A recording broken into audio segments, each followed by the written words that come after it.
We have Trickstars for you today. We also have the Tachyon special, and it also appears that is that Ogdoadic? Yes, it is. Make sure you guys smash the like button, that subscribe button so you guys don't miss out on more awesome content. You know, I was wondering what we would see with some of this new Trickstar stuff out here, and it would appear that we were playing Trickstar Fiendsmith. Oh boy, well, I guess any deck that can produce, you know, a Link 2 to go down a full Fiendsmith combo is definitely worth considering. I also see we are playing the Top Hat Silhouette in here as well, just so you can make the Azarune statue in here, so you can do your thing. We are playing one Trickstar Fusion, so you can go ahead and kind of fuse on up here. Double or triple light stage. We are actually playing a copy of Laurel, too. That's actually kind of cool. You don't really tend to see this all that much. In terms of Trickstars, I mean, you're playing one Aqua Angel, because, you know, this card's always value. Your Candinas, your one Corobane, your triple Hoodie, and then, of course, the one Lily Bell. And then we are playing one copy of the Blue Tears. Honestly, I think this build is interesting. It's definitely the first Trickstar build that I've had the chance to actually see out here trying any of this new stuff. So, man, there's so much of an OCG only section down here. It's actually kind of crazy to see. All right, next up here, we have, oh baby, our two copies of the Primal Dragon built on into, yes, we are playing the Triple Infinity Dragon. So basically the way that this deck works is, you know, we do have the 7th Tachyon to kind of go start combo by revealing this. Unfortunately, this is an inherent -1, but I don't really think it matters all that much because, you know, Schwarzschild on into the Primal Dragon or, you know, whichever subway that you need to go down. It's also pretty interesting because you can technically gridlock your opponent with this build because you can just roll out a Tachyon Dragon and hide behind a Kaiser Coliseum. I hate to tell you this, but as unrealistic as this build is for the TCG here, I think it's really freaking cool that we actually can try that. You do see the one Tachyon Spiral Destruction in here as well. Not a super big crazy fan of that card, but you know what? It's just another option tree in here, so you can kind of clean some things up. But this is a really cute list. I want to see some more Tachyon innovations for sure. So this is an Ogdoadic special with 3 on Empress Alasia. You gotta be kidding me. This card actually is seeing play in here. Well, I mean, it is a reptile, technically, so we do get some pretty cool reverse synergy with this. We're also playing a Numbers Last Hope in here as well. What in the actual crap is going on in here? I guess this is one of those cheese cards that it does technically always count as a Galaxy Eyes. So this could be like the last part of your combo if need be. Interesting. I guess this does add that, so that's kind of something to consider out here, because then this can just go ahead and rotate into, you know, whichever other piece you need, and you can just go ahead and Numbers Last Hope on out the last, I guess, little piece of your line combo that you need to see. Wow. Interesting. I wouldn't have considered Numbers Last Hope as an option for Ogdoadic, of all things, but considering, you now have the Mseti package to turbo through level 8s, okay. Ooh, we have more Tachyon for you here. This is actually, now this is a little bit more my speed because you do have the Lubellion in here, you do have the Horus package so that you can set up those larger level 8s. That's how a lot of this build is going to work, is you're going to be toggling through these larger monsters so you can do your thing. We are playing 2 Dragluxion in here, that's fine, and of course 2 number 107s. You'll be making this quite a lot. The fact that we are rolling through a triple Tachyon Transmigration though, holy crap. I guess you just want to see those massive levels of consistency here to trash out your opponent so you can do your thing. I mean, I'm not surprised at all. I like what I'm seeing here, but okay.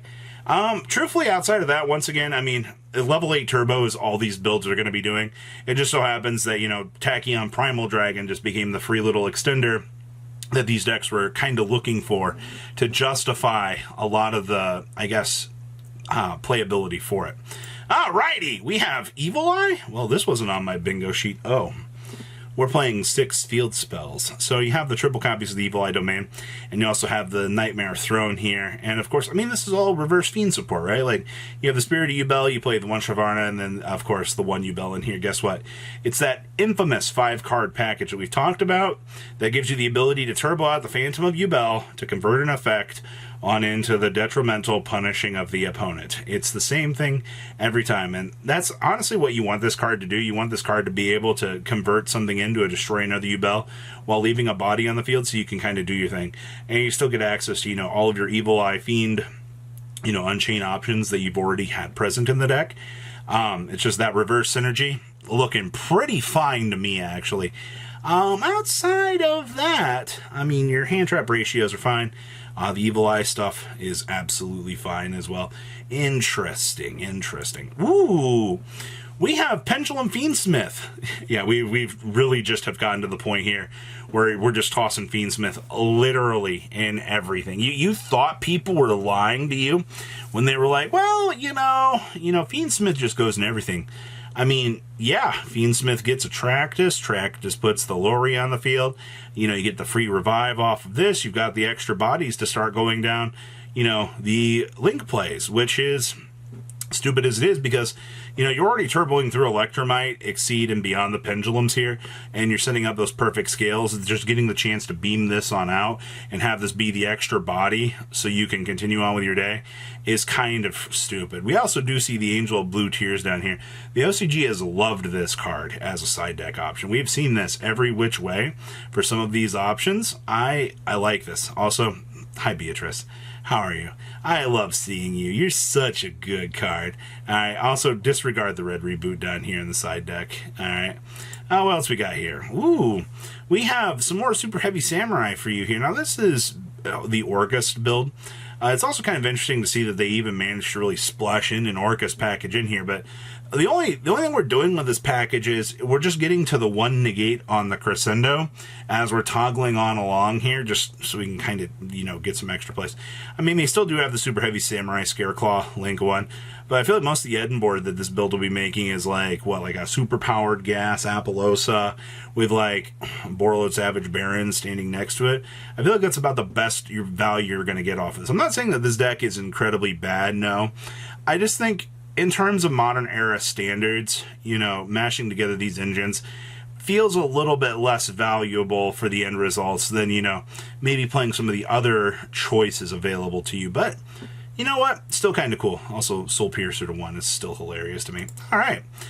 Ooh, Flamberge Dragon, Super Heavy Samurai, Centurion, Stardust Synchron, Fairy Tale Snow. So this is just what, like a Synchro toolbox, full powered deck here.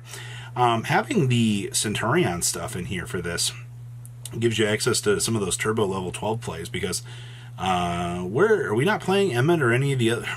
I guess we're just focusing on these two. I figured we would have at least one of the bigger names in here so you can kind of do your thing, but I guess to be fair, like a Primera plus Flamberge Dragon should be getting you to pretty much everything that I feel like you'd want to be seeing. You do have the grasses in here as well to kind of mill off some of those larger values. I also love the fact that they did manage to get the Shiny Sea Squatter in here as well. Yeah, this is actually just a stupidly absurd large pile of cards that the Synchro plays have to be like actually insane for this. All right, we also have this. Is this like a Sprite deck? Oh my gosh, yeah, okay, so we're doing the Caveman Fiendsmith plays in here. So basically what you're using this combo for is these are going to be, this is free bodies to kind of put on your field here. That's why you dedicate the slots to these. I mean, yeah, it burns a little life points, but it's not really the big deal. And then, of course, the Fiendsmith combo is going to generate some extra bodies down here, too, for the Lacrimosa, putting 2 extra on the field. So you can kind of go on ahead and set up the extra plays that you need to see. We also are doing the Top Hat here, and we are actually doing the Silhouette here as our piece of negate. I've seen plenty of builds that jump between this and the Azurune. It just comes down to, do you value a larger swing of negates or do you value a summon negate? Typically the summon negate does win out in the grand scale of things, but this is a pile. I actually am kind of curious to know if somebody in the TCG, once we get these engine pieces, if we'll try out a build like this. And then our last list here is Centurion. We do have the one Ade in here. You do have the one Emeth and the one Gargoyle. And then, of course, you're just going triple Primera, triple Trudea with the full gas lines. Interestingly enough, they have the built-in anti-spell fragrance in here as well, citing the second one. And, of course, remember, since they don't have good old King Calamity, they do have Baron, though. I feel like this card is equally as toxic in this matchup, just to kind of put on the field, but you know, it's all about the little interesting lines of play that you can kind of set up here and try out. So that's everything we have for today. Some very interesting things, that's for sure. So please leave a comment down below, tell me what you guys think, and I'll see your beautiful faces back here in the day, guys. Peace. Patrons. Thank you.